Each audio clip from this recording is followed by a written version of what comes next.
Hello everyone, welcome to Something's Cooking with Alpa, and today we are going to make crispy veg triangles. These triangles are absolutely delicious and perfect for a breakfast or an evening snack, and they are very easy to make. So now let's begin with our process. So for this recipe guys, I've taken 2 medium sized raw potatoes which I've grated, and now let's add them to a big mixing bowl. And then let's add half cup of suji, which is rava or semolina, followed by half cup of besan, which is gram flour. And let's mix everything in. Once all the ingredients are nicely mixed in, then let's add 1/8 cup of water and mix again. And the consistency of this batter should be something like this. So guys, now let's just cover it up and keep it aside for the next 10 to 15 minutes so that the suji soaks all that water. So, have you clicked on the bell icon after subscribing? If not, do it right now to get an update each time I upload a new recipe, and it's totally free. After 15 minutes, let's uncover and let's give everything a good mix so as to see if the suji has soaked all the water, and if the batter is too thick, then we know how much water to add.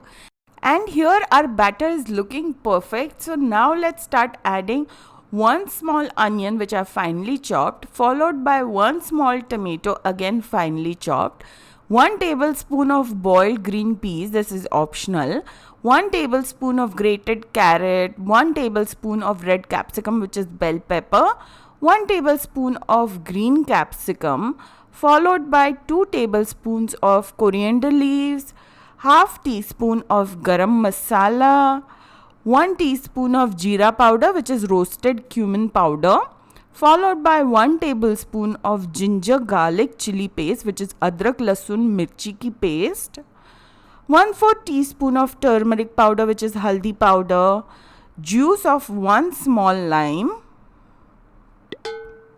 and salt to taste. And now let's mix everything together. Guys, the vegetables that I added here all are optional. You can either skip or add as much as you wish. You can also add some spinach, mushrooms, whatever vegetables you have in your house, you can add it to this batter.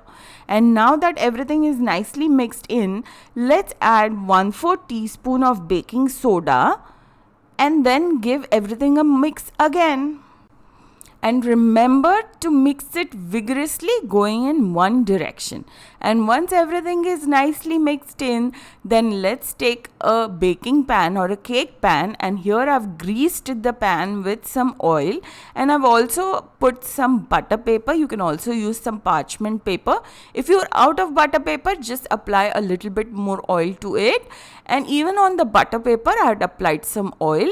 And now let's add all of our batter into this cake pan on top of the butter paper and try to make it as even as possible with the help of the spoon.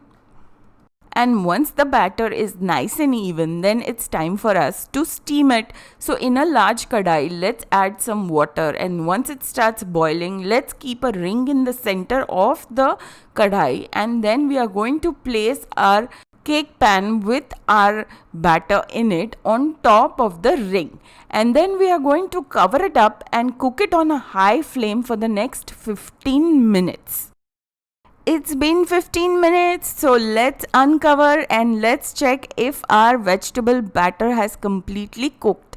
So let's take a knife or a toothpick and pierce it in the center, and if nothing sticks, that means that our vegetable batter is completely cooked. So now let's remove it and keep it aside for cooling for the next 10 to 15 minutes or till the time it comes down to room temperature. And then let's take a knife and run it through the edges of this vegetable batter. So now let's turn this cake pan upside down on top of a chopping board or a plate and bang on it very gently. And see guys, it came off so easily. So now it's time for us to remove the butter paper and cut it into 8 equal parts. So guys, I've already removed the butter paper and I've already cut this cake, vegetable cake you can call it, into 8 equal parts. So now it's time for us to start shallow frying it. So in a flat pan, I've already added some oil and now it's nice and hot. So one by one, let's start adding these vegetable triangles in it. And we are going to cook it till the time they become nice and golden brown in color from both sides. This could take around minute and a half on each side.